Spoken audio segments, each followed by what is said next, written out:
This is my original Peperomia marbled.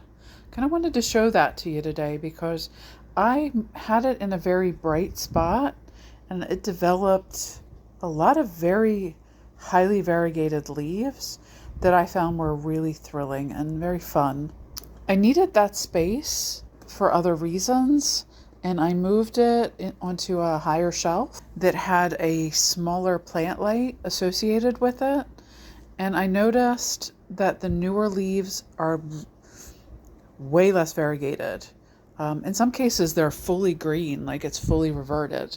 So the new situation that this plant has found itself in is much less conducive to the variegation than its old situation. One of the things that I found very interesting is that while it was in the higher light environment, it didn't produce any flower spikes. But as soon as I moved it over to the lower light values, it's developed a flower spike.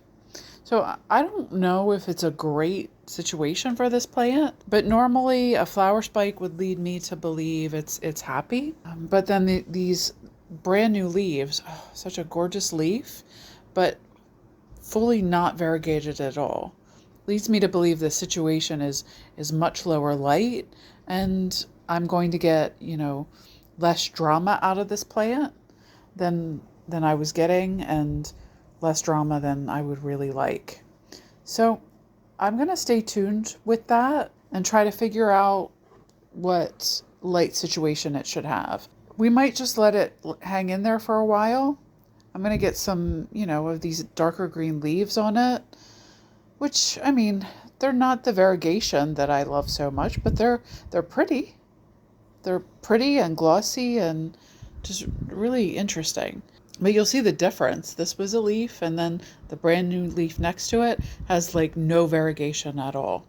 So if I continue to get that, which I suspect that I will, I might give it more light.